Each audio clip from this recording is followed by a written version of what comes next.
Imagine this, एक building जो Kargil war widows के लिए बनानी थी, उसमें देश के टॉप पॉलिटिशियंस, ब्यूरोक्रेट्स और मिलिट्री ऑफिसर्स ने अपने लिए फ्लैट्स ले लिए हैं। ये आदर्श हाउसिंग सोसाइटी स्कैम था। सो बेसिकली पब्लिक सर्विस के नाम पर पब्लिक ट्रस्ट को कैसे तोड़ा गया। सो दैट्स क्रेजी ना। बिल्कुल क्रेजी। और ये सिर्फ एक स्कैम की कहानी नहीं है, ये एक पैटर्न है। ऐसे ही पावरफुल केस स्टडी से रियल वर्ल्ड एथिक्स सीखने के लिए जल्दी से सब्सक्राइब बटन दबा दो, लाइक करो और हाँ, नोटिफिकेशन बेल ऑन करना मत भूलना। तो आज का सफर बहुत इंटरेस्टिंग होने वाला है। सबसे पहले हम पब्लिक सर्विस वैल्यूज की हिस्ट्री और इंपॉर्टेंस समझेंगे। राइट। फिर हम कॉन्फ्लिक्ट ऑफ इंटरेस्ट के कॉम्प्लेक्स टॉपिक को एग्जांपल्स के साथ अनपैक करेंगे। ओके। उसके बाद हम एथिकल डिलेमास की दुनिया में जाएंगे, जब सही और गलत के बीच चुनना मुश्किल हो। The grey areas. एग्जैक्टली। फिर हम देखेंगे कि लॉज, रूल्स और हमारी कॉन्शियंस यानी अंतरात्मा कैसे एथिकल गाइडेंस के सोर्सेज हैं। Internal versus external guides. बिल्कुल। और एंड में जर्नलिज्म एथिक्स पर भी एक क्विक लुक लेंगे। रेडी हो दोस्त? Let's do this. तो शुरू करते हैं फर्स्ट टॉपिक से। Yes. Topic name public service values, status and problems. Broad micro theme. Foundation of good governance. Basically public service values वो कोर प्रिंसिपल्स हैं, जैसे इंटेग्रिटी, ऑनेस्टी, इम्पार्शियलिटी, जिन पर कोई भी गवर्नमेंट ऑफिसर पब्लिक के लिए काम करता है। ये गुड गवर्नेंस की नींव है, समझे? एकदम सही। इनके बिना तो पूरा स्ट्रक्चर ही गिर जाएगा। इसका एक perfect real life example I think IAS officer Ashok Khemka का केस है। उनका बार बार ट्रांसफर हुआ, क्यों? क्योंकि वो करप्शन और इलीगल लैंड डील्स के खिलाफ खड़े रहे। Exactly. That is a perfect example of upholding professional integrity no matter the cost. चलो इसको थोड़ा और अनपैक करते हैं। आखिर गवर्नमेंट जॉब्स में एथिक्स की इतनी बात क्यों होती है? Good question. क्योंकि ये सीधा पब्लिक के ट्रस्ट और देश के डेवलपमेंट से जुड़ा है। ये कोई एकेडमिक कॉन्सेप्ट नहीं है। राइट। तो इसका बैकग्राउंड क्या है? ये वैल्यूज आई कहां से? देखो, इसकी रूट्स बहुत पुरानी है। एंशिएंट ग्रीस और रोम में फॉर इंस्टेंस प्लेटो ने पब्लिक ऑफिशियल्स की मॉरल ड्यूटीज पर बहुत जोर दिया। अच्छा। एंशिएंट चाइना में कन्फ्यूशियन प्रिंसिपल्स थे जो लॉयल्टी और इंटेग्रिटी की बात करते थे। और मॉडर्न टाइम्स में max weber, the sociologist, right? हाँ वही। मैक्स वेबर ने ब्यूरोक्रेसी में एथिकल बिहेवियर को अब्यूज ऑफ पावर रोकने के लिए जरूरी बताया। उनका फंडा था कि रूल्स सबके लिए सेम होने चाहिए, ताकि कोई फेवरेटिज्म ना हो। बिल्कुल। और फिर वर्ल्ड वॉर 2 के बाद तो कई देशों ने अपने पब्लिक एडमिनिस्ट्रेशन में एथिकल गाइडलाइंस को फॉर्मली शामिल किया। तो ये एक लॉन्ग एवोल्यूशन है। Okay, so that's the history. अब आते हैं कोर लॉजिक पर, इंपॉर्टेंस एंड प्रॉब्लम्स। पहले इंपॉर्टेंस की बात करते हैं। सबसे पहली और सबसे इंपॉर्टेंट चीज है it promotes public trust. Example? जैसे आधार से डायरेक्ट बेनिफिट ट्रांसफर्स यानी डीबीटी, इसने सिस्टम में ट्रस्ट बढ़ाया। क्यों? क्योंकि पैसा सीधा बेनिफिशियरी के पास जाता है, बीच में कोई लीकेज नहीं। लेकिन एक मिनट, आपने कहा आधार प्रमोट्स ट्रस्ट, लेकिन इसमें प्राइवेसी कंसर्न्स भी तो हैं। तो एथिक्स यहाँ कैसे बैलेंस होती है? Efficiency versus privacy. Excellent point. यही तो एथिकल डिलेमा है। देखो, डीबीटी से ट्रस्ट बढ़ा है, नो डाउट, बट इसके साथ स्ट्रॉन्ग डेटा प्रोटेक्शन लॉज जैसे हमारे पास अब है जरूरी है to maintain that trust. It's a continuous balancing act. आप एक चीज के लिए दूसरी को सैक्रिफाइस नहीं कर सकते। Got it. So public trust is number 1। What else? Second, ensuring fairness and justice. इसका बेस्ट एग्जांपल है इलेक्शन कमीशन का role, free and fair elections ensure करना ताकि सबको इक्वल चांस मिले। राइट। Third, preventing corruption. ये तो ऑब्वियस है, जब कॉन्शियंस और वैल्यूज से डिसीजंस लिए जाते हैं, करप्शन ऑटोमेटिकली कम होता है। Fourth, guiding decision making in crisis, जैसे कोविड पैंडेमिक में रेलवेज ने ट्रेन कोचेस को आइसोलेशन वार्ड्स बना दिया। हाँ, that was a brilliant move. ये एक एथिकल डिसीजन था for public interest, rule book में नहीं लिखा था। और finally, enhancing professional integrity. Ashok Khemka का एग्जाम्पल हमने देखा ही है। तो ये तो हुई इंपॉर्टेंस की बात, लेकिन प्रॉब्लम्स भी कम नहीं है। बिल्कुल नहीं। सबसे बड़ी problem corruption. For example, Thane ACB ने हाल ही में state employees insurance corporation officials को ब्राइब लेते पकड़ा, या तमिलनाडु में सैंड माइनिंग स्कैम। और CWG 2010 स्कैम तो कौन भूल सकता है? एग्जैक्टली। दूसरी प्रॉब्लम है lack of transparency and accountability. मान लीजिए किसी स्टेट में हाउसिंग एलोकेशन स्कीम में ट्रांसपेरेंसी ही ना हो, पता ही ना चले कि फ्लैट किसको मिल रहा है और क्यों। फिर आता है political interference. Political interference and bureaucratic inertia, ये दोनों जुड़वा भाई हैं। वेस्ट बंगाल में ब्यूरोक्रेटिक अपॉइंटमेंट्स में अलेज्ड पॉलिटिकल इंटरफेरेंस इसका एक एग्जांपल है। ये ब्यूरोक्रेटिक इनर्शिया टर्म तो आप और एक्सप्लेन करेंगे? क्या ये रेड टेप जैसा ही है? थोड़ा अलग है। देखो, रेड टेप मतलब कॉम्प्लिकेटेड रूल्स एंड प्रोसीजर्स जो डिले का कारण बनते हैं, वो एक सिस्टम का इशू है। ओके। ब्यूरोक्रेटिक इनर्शिया है ऑफिशियल्स का काम ना करने का एटीट्यूड, रिस्क ना लेने की आदत, चलता है माइंडसेट। ये एक माइंडसेट का इशू है। Got it. System versus mindset, बहुत अहम डिफरेंस है। फिर है नेपोटिज्म एंड फेवरेटिज्म। इसका प्राइम एग्जांपल है आदर्श हाउसिंग सोसाइटी स्कैम, जिससे हमने शुरुआत की। एक क्वेश्चन, नेपोटिज्म और फेवरेटिज्म में क्या कोई फाइन लाइन है? Good question. देखो, नेपोटिज्म स्पेसिफिकली फैमिली मेंबर्स को फेवर करना है। नेपोज मतलब नेफ्यू। अच्छा। फेवरेटिज्म का स्कोप थोड़ा ब्रॉडर है, दोस्त, पॉलिटिकल एलाइज, कोई भी हो सकता है, बट दोनों का कोर एक ही है, मेरिट को इग्नोर करके पर्सनल कनेक्शंस को इंपॉर्टेंस देना। और दोनों ही पब्लिक सर्विस की क्वालिटी को डिस्ट्रॉय करते हैं। राइट। और इन सब प्रॉब्लम्स का एंड रिजल्ट क्या होता है? Inefficient service delivery, bureaucratic red tape के कारण राशन कार्ड्स या पेंशन्स में डिलेज, आम आदमी पिस जाता है। और जैसे आपने पहले मेंशन किया, इसका असर बॉर्डर के पार भी दिख सकता है। पीओ के क्लैशेस और पब्लिक सर्विस डिलीवरी का कनेक्शन क्या है? बिल्कुल, जब लोगों को बेसिक सर्विसेज, बिजली, पानी, सड़क, जस्टिस नहीं मिलती तो उनका फ्रस्ट्रेशन बढ़ता है। पीओके में डेकेड से एक्सप्लॉयटेशन और निग्लेक्ट हुआ है, तो वहां के क्लैशेस सिर्फ पॉलिटिकल नहीं बल्कि फंडामेंटली पुअर गवर्नेंस और lack of public service delivery का रिजल्ट है। Wow, so the real world impact is huge. Passport बनने में डिले, जॉब्स में अनफेयर सिलेक्शन, गवर्नमेंट स्कीम्स का फायदा ना मिलना, basically the whole system suffers. एकदम। तो कंक्लूजन ये है कि एक strong ethical foundation public service के लिए नॉन नेगोशिएबल है। इसके बिना गुड गवर्नेंस सिर्फ एक सपना रह जाएगा। एक लास्ट क्वेश्चन इस टॉपिक पर, अशोक खेमका जैसे ऑफिसर्स को सिस्टम इतना पनिश क्यों करता है? क्योंकि वो स्टेटस को चैलेंज करते हैं। उनकी इंटेग्रिटी से करप्शन और पॉलिटिकल इंटरफेरेंस के जो नेटवर्क्स हैं वो डिस्टर्ब होते हैं। इसलिए सिस्टम उन्हें साइडलाइन करने की कोशिश करता है through transfers. It shows the deep rooted problem. Makes sense. Okay, now pause and practice saying this part aloud. Ethics in public administration enhances professional integrity and promotes public trust. In short, public service values are the bedrock of governance, but they face constant threats from corruption, political interference, and nepotism. चलिए अब next topic पर चलते हैं।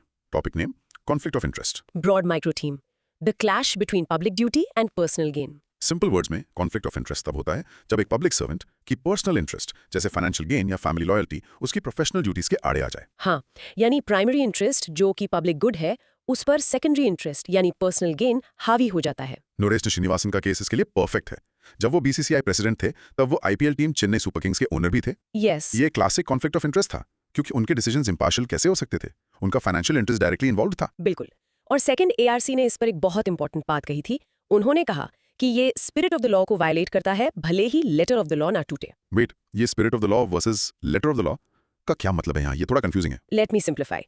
Letter of the law मतलब जो कानून में लिखा है, word by word, literal text. Okay. Spirit of the law मतलब उस कानून का अंडरलाइंग पर्पस या इंटेंशन, उसकी नियत। कॉन्फ्लिक्ट ऑफ इंटरेस्ट शायद किसी स्पेसिफिक रूल को ना तोड़े, मतलब लेटर को, लेकिन वो फेयरनेस और इम्पार्शियलिटी के प्रिंसिपल यानी स्पिरिट को जरूर तोड़ता है। कूल ना? बहुत कूल। तो ये कॉन्सेप्ट नया तो नहीं है, लेकिन इस पर फोकस अब क्यों बढ़ गया? क्योंकि गवर्नेंस में ट्रांसपेरेंसी की डिमांड बढ़ रही है। जनता अब ज्यादा अवेयर है, वो सवाल पूछती है। राइट, तो कुछ और एग्जांपल्स डिस्कस करते हैं। जरूर। एक क्लासिक एग्जाम्पल, एक गवर्नमेंट ऑफिशियल जिसके पास ऐसी कंपनी के शेयर्स हैं जो गवर्नमेंट कॉन्ट्रैक्ट के लिए बिड कर रही है। Clear conflict. एक और केस, एक फॉर्मर फाइनेंस मिनिस्टर का एयरसेल मैक्सिस डील में इन्वॉल्वमेंट, जहां उनके सन के लिंक्स आरोपी कंपनी से थे, ये भी आरोप लगा था। और सबसे शॉकिंग शायद ग्रेट निकोबार प्रोजेक्ट में था। वहां फॉरेस्ट क्लियरेंस देने वाला ऑफिसर ही प्रोजेक्ट प्रोपोनेंट कॉर्पोरेशन का एमडी भी था। व्हाट? मतलब प्रोजेक्ट प्रोपोनेंट ने खुद को ही सर्टिफिकेट दे दिया? एग्जैक्टली। ये तो मतलब डेफिनेशन है कॉन्फ्लिक्ट ऑफ इंटरेस्ट की। इससे आगे बढ़ते हैं। मैंने actual versus potential conflict of interest के बारे में सुना है, इनमें क्या डिफरेंस है? Let's break it down with an example. Imagine एक ऑफिसर ए एक गवर्नमेंट डिपार्टमेंट एक्स को हेड करते हैं। उसकी बेटी बी डिपार्टमेंट एक्स के सप्लायर वाई में जॉब के लिए अप्लाई करने का सोच रही है। ओके। अभी तक सोचा है, अप्लाई नहीं किया। करेक्ट, अभी तक बी ने अप्लाई नहीं किया है। So this is a potential conflict. एक रिस्क है, एक पॉसिबिलिटी है कि आगे जाकर प्रॉब्लम हो सकती है। राइट। और एक्चुअल कब बनेगा? अगर बेटी अप्लाई कर देती है और उसे जॉब मिल जाती है तो ए का वाई के साथ डील करना एक एक्चुअल कॉन्फ्लिक्ट ऑफ इंटरेस्ट बन जाता है। Got it. रिस्क अब एक एक्शन में बदल गया है। एक्चुअल और पोटेंशियल कॉन्फ्लिक्ट के बीच का डिफरेंस याद रखने का कोई सिंपल तरीका है? बिल्कुल, ऐसे सोचो। पोटेंशियल कॉन्फ्लिक्ट एक रिस्क है, एक्चुअल कॉन्फ्लिक्ट तब होता है जब वो रिस्क एक एक्शन में बदल जाता है। जब तक बेटी ने अप्लाई नहीं किया वो रिस्क था, जब अप्लाई कर दिया वो एक्शन बन गया। सिंपल याद रखना। Great analogy. तो ऐसी सिचुएशन में सॉल्यूशंस क्या हैं? अगर कोई officer conflict of interest disclose कर दे तो क्या वो एथिकल हो जाता है? Not necessarily. Disclosure is the first step, not the solution. Disclosure के बाद जरूरी है कि वो ऑफिसर उस डिसीजन मेकिंग प्रोसेस से रिक्यूज कर लें। रिक्यूज मतलब? रिक्यूज यानी खुद को उस प्रोसेस से अलग कर लेना। सिर्फ बता देना काफी नहीं है, एक्शन लेना जरूरी है। इसके अलावा code of conduct and ethics, employees की ट्रेनिंग और प्रॉपर मॉनिटरिंग, ये सब सॉल्यूशंस का हिस्सा है। एन श्रीनिवासन केस में एक्चुअल हार्म क्या हुआ? क्रिकेट तो चलता रहा। इसने इंडियन क्रिकेट एडमिनिस्ट्रेशन की क्रेडिबिलिटी पर सवाल उठा दिए। लोगों को लगा कि डिसीजंस क्रिकेट के भले के लिए नहीं बल्कि पर्सनल फाइनेंशियल इंटरेस्ट के लिए लिए जा रहे हैं। इससे पूरे सिस्टम में पब्लिक ट्रस्ट कमजोर हुआ। Fair enough.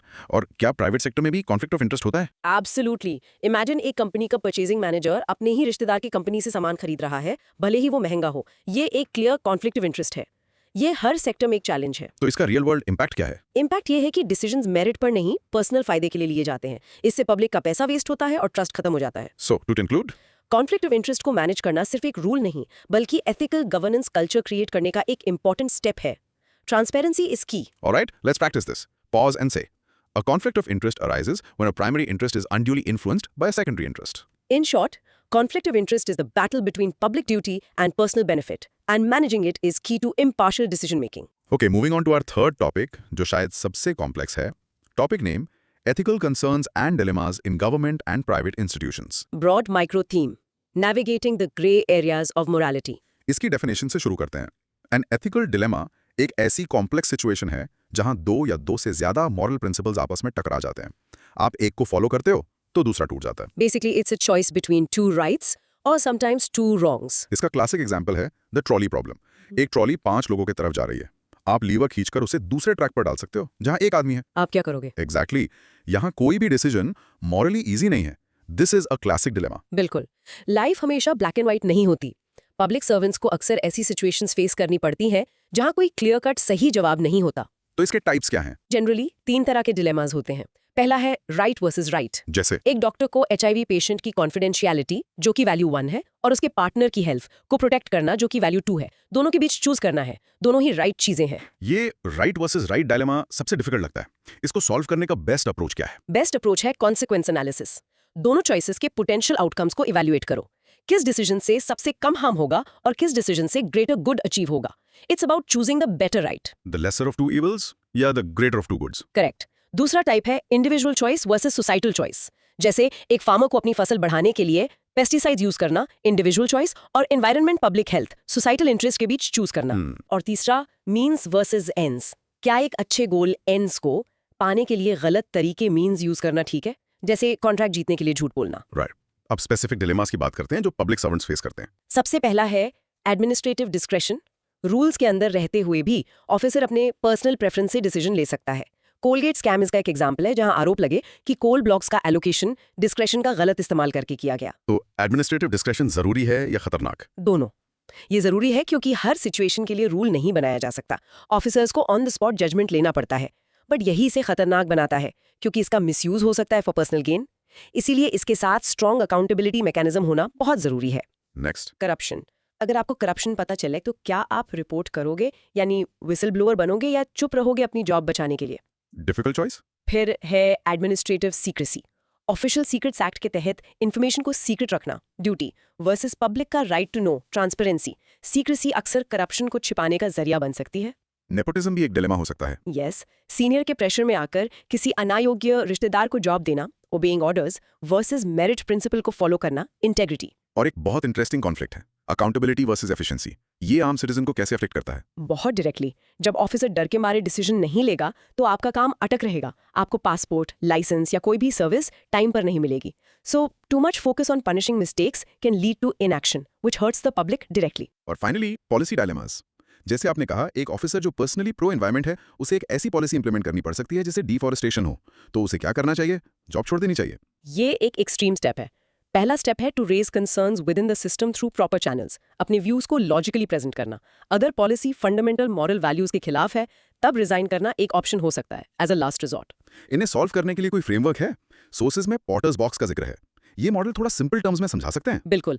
Imagine you have a problem. Step 1 facts क्या है, सिचुएशन को ऑब्जेक्टिवली डिफाइन करो. ओके. स्टेप 2 इसमें कौन सी वैल्यूज टकरा रही हैं, honesty, loyalty, fairness etcetera. Right. Step 3 आप कौन सा एथिकल प्रिंसिपल यूज करोगे जैसे utilitarianism, greatest good for the greatest number. ठीक है. स्टेप 4 आपकी लॉयल्टी किसकी प्रति है, पब्लिक, ऑर्गेनाइजेशन, फैमिली या खुद के प्रति. इन 4 स्टेप्स से गुजरकर डिसीजन लेना आसान हो जाता है. It gives you a structure for your thoughts. That's very helpful. Okay, time to practice. Pause and say, an ethical dilemma involves a conflict between two or more moral principles. In short, ethical dilemmas are complex moral crossroads with no easy answers, requiring careful judgment and a strong value system. चलिए अब हमारे अगले section पर हमने dilemmas की बात की. अब बात करते हैं उन सोर्सेज की जो इन डिलेमास में गाइडेंस दे सकते हैं. Topic 4, sources of ethical guidance. इसमें हम 2 पार्ट्स में बात करेंगे. पहला है हमारा इनर गाइड यानी conscience. Topic name, conscience as a source of ethical guidance. Broad micro theme, the inner moral compass. Conscience यानी अंतरात्मा की आवाज, हमारा इनर मॉरल सेंस है. ये हमें सही और गलत के बीच फर्क करने में हेल्प करती है. इसको इनर वॉइस या इनर लाइट भी कहते हैं. बिल्कुल.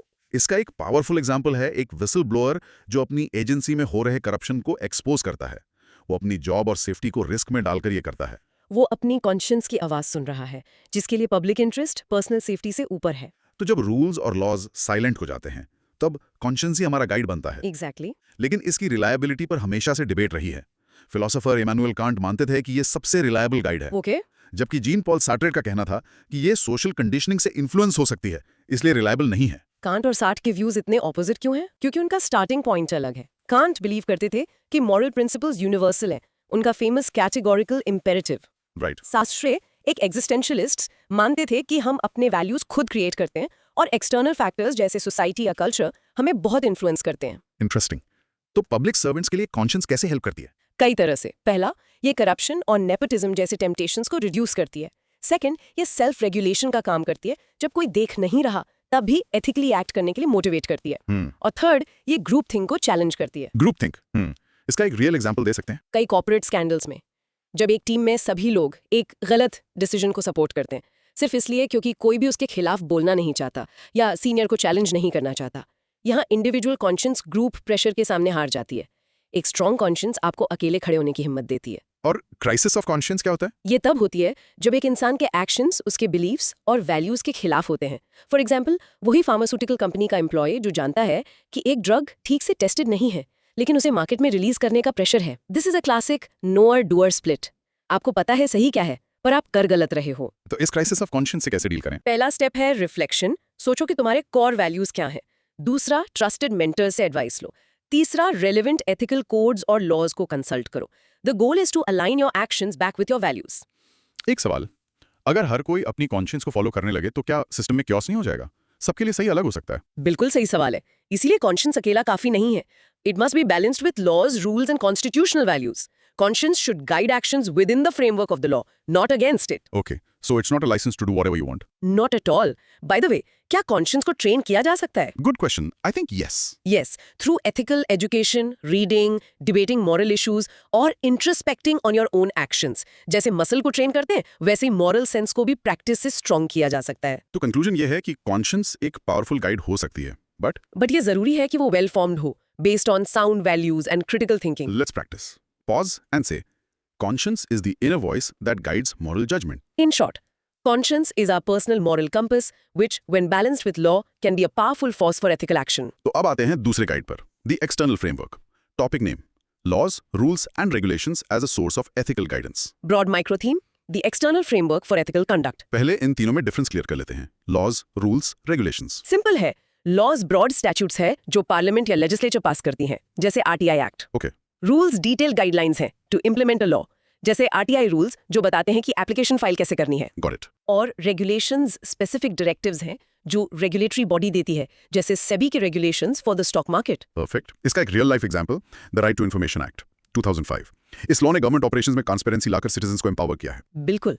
एक्टिविस्ट ने इसका यूज करके कोविड-19 रिलीफ फंड डिस्ट्रीब्यूशन में हुई इरेगुलरिटीज को अनकवर किया। तो जहां कॉन्शियस इंटरनल गाइड है, वहीं लॉज, रूल्स और रेगुलेशंस एक्सटर्नल गाइड है। यस, ये सोसाइटी में एक minimum standard of conduct set करते हैं और ये टाइम के साथ इवॉल्व होते रहते हैं। तो ये एथिक्स को कैसे गाइड करते हैं? अलग अलग तरह से। पहला, प्रोमोटिंग ट्रांसपेरेंसी। RTI एक्ट इसका बेस्ट एग्जाम्पल है। इससे बेहतर एग्जांपल नहीं हो सकता। दूसरा, ensuring accountability. Lokpal and Lokayukta act के तहत पब्लिक ऑफिशियल्स को अपने एसेट्स डिस्क्लोज करने पड़ते हैं। Third, upholding fairness. Competition commission of India ने हाल ही में एक बड़ी टेक कंपनी पर अनफेयर प्रैक्टिसेस के लिए फाइन लगाया। This ensures a level playing field. Fourth, protecting public interest, जैसे कंज्यूमर प्रोटेक्शन एक्ट। ये कंज्यूमर्स को मिसलीडिंग एड्स और डिफेक्टिव गुड्स से बचाता है। और आखिरी, encouraging ethical governance. SEBI regulations listed companies में कॉर्पोरेट गवर्नेंस स्टैंडर्ड्स को एनफोर्स करती हैं। चलिए अब उस बिल्डिंग कोलैप्स केस स्टडी पर आते हैं। एक बिल्डर ने 3 फ्लोर्स की परमिशन पर 6 फ्लोर्स बना दिए। बिल्डिंग कोलैप्स हो गई और लेबरर्स की मौत हो गई। ये केस लॉज और रूल्स के फेलियर का एक ट्रैजिक एग्जाम्पल है। इसके पीछे रीजंस क्या थे? Failure of rule of law, corruption, administrative failure और economic helplessness of migrant labourers भी। एग्जैक्टली। तो सॉल्यूशंस क्या हैं? सिर्फ कैश रिलीफ देना टेम्पररी सॉल्यूशन है। वी नीड होलिस्टिक सॉल्यूशंस, जैसे कि stronger regulatory mechanisms, fixing accountability of officials और सबसे important, working on the ethics of all stakeholders, builder, official और इवन सोसाइटी। इस केस में असली कल्प्रिट कौन है, बिल्डर या गवर्नमेंट ऑफिशियल जिसने permission the? It's a systemic failure. Builder का ग्रीड, ऑफिशियल का करप्शन, सिस्टम की लापरवाही, सब रिस्पॉन्सिबल है। अकाउंटेबिलिटी हर लेवल पर फिक्स होनी चाहिए। सिर्फ बिल्डर को अरेस्ट करना रूट कॉज को सॉल्व नहीं करता। सही बात है। तो क्या सिर्फ और ज्यादा लॉज बनाने से करप्शन कम हो सकता है? नहीं, वी हैव मेनी लॉज, जैसे prevention of corruption act. The problem is not the absence of laws, but weak enforcement, delays in justice and a lack of ethical culture. सिर्फ कानून से नियत नहीं बदलती, नियत के लिए एथिक्स पर काम करना पड़ता है। एक और डिलेमा, अगर एक लॉ ही अनएथिकल होता। This is a classic dilemma. History में ऐसे एग्जाम्पल्स हैं, जैसे कॉलोनियल लॉज। ऐसे में constitutional morality and conscience play a big role.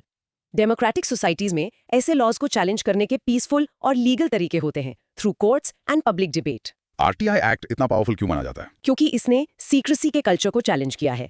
पहले what happens inside government stage inside government. RTI ने इस पार इक्वेशन को बदल दिया और सिटीजन को राइट टू क्वेश्चन दिया। That's why it's a game changer for transparency. तो कंक्लूजन ये है कि लॉज एक नेसेसरी फ्रेमवर्क प्रोवाइड करते हैं, but they are not enough. उनका इफेक्टिव इम्प्लीमेंटेशन और उनके पीछे की एथिकल स्पिरिट को समझना जरूरी है। Okay, let's practice this. Pause and say, laws establish principles, rules provide procedures, and regulations ensure compliance. In short, laws, rules, and regulations provide the essential external framework for ethical conduct, but their effectiveness depends on enforcement and the ethical spirit behind them. अब आते हैं हमारे final topic पर, जहां ethics को apply करके देखेंगे। Topic name, applied ethics, journalism and ethical issues, Broad micro theme. Truth and responsibility in the digital age. Journalism ethics वो मॉरल प्रिंसिपल्स हैं जो जर्नलिस्ट्स को न्यूज़ गैदर, रिपोर्ट और डिसेमिनेट करते वक्त गाइड करते हैं। इसका कोर है truth, accuracy, fairness and public accountability. Simple भाषा में सच्चाई और जिम्मेदारी। इसका एक बहुत कॉमन रियल लाइफ एग्जाम्पल है पेड न्यूज़ का इशू। जब न्यूज़ आर्टिकल्स एक्चुअल में पेड एडवर्टाइजमेंट्स होते हैं, लेकिन उन्हें रियल न्यूज़ की तरह प्रेजेंट किया जाता है। ये पब्लिक ट्रस्ट के साथ सीधा धोखा है। तो आज के डिजिटल एज में, जहां इन्फॉर्मेशन ओवरलोड है और फेक न्यूज तेजी से फैलती है, जर्नलिज्म एथिक्स पहले से कहीं ज्यादा इंपॉर्टेंट हो गई है। बिल्कुल, पहले से कहीं ज्यादा। तो कोर एथिकल इश्यूज क्या हैं आज के जर्नलिज्म में? सबसे पहला है बायस, अपने पर्सनल या पॉलिटिकल ओपिनियंस को रिपोर्टिंग में आने देना। राइट। दूसरा है सेंसेशनलिज्म, टीआरपी या क्लिक्स के लिए न्यूज को एग्जैजुरेट करना। इस सेंसेशनलिज्म और ब्रेकिंग न्यूज़ कल्चर में क्या लिंक है? बहुत गहरा लिंक है। 24/7 न्यूज साइकिल में हर चैनल को सबसे पहले न्यूज दिखाने की होड़ लगी रहती है। इस ब्रेकिंग न्यूज कल्चर में एक्यूरेसी और कॉन्टेक्स्ट पीछे छूट जाते हैं और सेंसेशनल हेडलाइंस आगे आ जाती हैं to grab eyeballs. Got it. तीसरा issue? Conflicts of interest, sources या सब्जेक्ट्स के साथ पर्सनल रिलेशनशिप्स का रिपोर्टिंग पर असर पड़ना। Fourth? Invasion of privacy, story के लिए किसी की प्राइवेसी में घुसना। और आखिरी और सबसे dangerous, fake and paid news, disinformation और प्रोपेगेंडा फैलाना। तो इन सब से नेविगेट करने के लिए बेस्ट प्रैक्टिसेस क्या है? Number 1, diversity and inclusion. Reporting में अलग अलग पर्सपेक्टिव्स को शामिल करना ताकि एक साइडेड स्टोरी ना बने। 2, अकाउंटेबिलिटी, गलती होने पर उसे स्वीकार करना और करेक्ट करना। 3, ट्रांसपेरेंसी, अपने सोर्सेज और मेथड्स के बारे में ट्रांसपेरेंट होना। 4, फैक्ट चेकिंग, पब्लिश करने से पहले इंफॉर्मेशन को थरली वेरीफाई करना। इसके लिए अब डेडिकेटेड फैक्ट चेकिंग वेबसाइट्स भी हैं। एंड 5, इंडिपेंडेंस, पॉलिटिकल और कमर्शियल प्रेशर से आजाद रहना, ये सबसे मुश्किल है। एक बड़ा सवाल, सोशल मीडिया के जमाने में हर कोई जर्नलिस्ट है, तो एथिक्स की रिस्पॉन्सिबिलिटी किसकी है? Great question. While everyone can share information, professional journalists और मीडिया हाउसेस की रिस्पॉन्सिबिलिटी ज्यादा है। उनके पास क्रेडिबिलिटी और रीच है, उन्हें स्टैंडर्ड सेट करने होंगे। बट येस, डिजिटल लिटरेसी और इंडिविजुअल रिस्पॉन्सिबिलिटी भी जरूरी है फॉर एवरीवन। हमें भी सोर्स चेक करना चाहिए शेयर करने से पहले। और सेल्फ रेगुलेशन, क्या सेल्फ रेगुलेशन मीडिया में काम कर सकता है? ये एक आइडियल सोल्यूशन है, लेकिन प्रैक्टिस में मुश्किल है। Bodies like the press council of India lack teeth, यानी उनके पास रियल पावर नहीं है टू एनफोर्स रूल्स। इसलिए सेल्फ रेगुलेशन के साथ एक स्ट्रॉन्ग इंडिपेंडेंट एक्सटर्नल रेगुलेटर का बैलेंस जरूरी है। तो कंक्लूजन ये है कि मीडिया एथिक्स इन इंडिया, जैसा कि एक इन्फोग्राफिक में दिखाया गया है, ऑफन इंडिविजुअल इंटेग्रिटी पर डिपेंड करती है, सिस्टेमिक अकाउंटेबिलिटी पर नहीं। लॉज हैं बट इन्फोर्समेंट वीक है। ऐसे में जर्नलिस्ट की कॉन्शियंस और अकाउंटेबिलिटी बहुत अहम हो जाती है। Practicing this, modern journalism faces ethical issues like bias, sensationalism, and fake news. In short, in the age of disinformation, ethical journalism built on truth, accountability, and independence is more critical than ever. Wow, what a powerful discussion. हमने start किया था एक broader micro theme के साथ, foundations of good governance. Let's quickly connect the dots. जरूर। First, हमने देखा कि public service values good governance की नींव है, लेकिन करप्शन और पॉलिटिकल इंटरफेरेंस जैसे चैलेंजेस इस नींव को कमजोर करते हैं। Right. देन हमने कॉन्फ्लिक्ट ऑफ इंटरेस्ट को समझा, the clash between public duty and personal gain, जिसे मैनेज करना इम्पार्शियल डिसीजंस के लिए जरूरी है। आफ्टर दैट हमने एथिकल डायलेमास की कॉम्प्लेक्स दुनिया को एक्सप्लोर किया, जहां सही और गलत के बीच आसान जवाब नहीं होते। और फाइनली हमने हमारे 2 गाइड्स को जाना, हमारी कॉन्शियंस, द इनर कंपस और laws and rules, the external framework, और समझा कि दोनों का बैलेंस जरूरी है। एक्सेलेंट। अब आपकी बारी। इन सवालों के जवाब देने की कोशिश करो। पहला, एक्चुअल और पोटेंशियल कॉन्फ्लिक्ट ऑफ इंटरेस्ट में एक एग्जांपल के साथ डिफरेंस बताओ। दूसरा, आदर्श हाउसिंग सोसाइटी स्कैम में कोर एथिकल इशू क्या था? नेपोटिज्म, करप्शन या कॉन्फ्लिक्ट ऑफ इंटरेस्ट, या सब कुछ? तीसरा, HIV पेशेंट के एग्जांपल से राइट वर्सेस राइट डिलेमा को एक्सप्लेन करो। चौथा, एडमिनिस्ट्रेटिव सीक्रेसी को करप्शन का साथी क्यों माना जाता है? पांचवा, एक पब्लिक सर्वेंट के लिए कॉन्शियंस कैसे एक गाइड का काम करती है जब कोई देख नहीं रहा हो। और छठा, RTI एक्ट जैसा कानून एथिकल गवर्नेंस को कैसे प्रमोट करता है, एक एग्जाम्पल दो। Great. And here's your challenge. Public service में एक प्रॉब्लम चुनो जो हमने डिस्कस की, for example inefficient service delivery. इस पर 1 मिनट का सोल्यूशन प्रेजेंट करो जैसे कि आप एक एडमिनिस्ट्रेटर हो। ऑसम। तो हमने देखा कि लॉज और कॉन्शियंस हमारे गाइड्स हैं, लेकिन मैं एक आखिरी थॉट छोड़ना चाहता हूँ। तब क्या होता है जब सरकार द्वारा बनाया गया कोई कानून उसे लागू करने वाले पब्लिक सर्वेंट्स के कॉन्शियंस के ही खिलाफ हो? That's the ultimate dilemma. उनकी अल्टीमेट लॉयल्टी कहाँ होनी चाहिए, रूल बुक के प्रति या अपने इनर मॉरल कंपास के प्रति? सोचने वाली बात है। अगर इस गहरी चर्चा ने आपके दिमाग में नए सवाल पैदा किए हैं तो make sure you subscribe. Comment में उस आखिरी सवाल पर अपने विचार जरूर शेयर करें और इसे अपने उस दोस्त के साथ शेयर करें जिसे ऐसी चीजें सीखना पसंद है। मिलते हैं अगले डाइव में।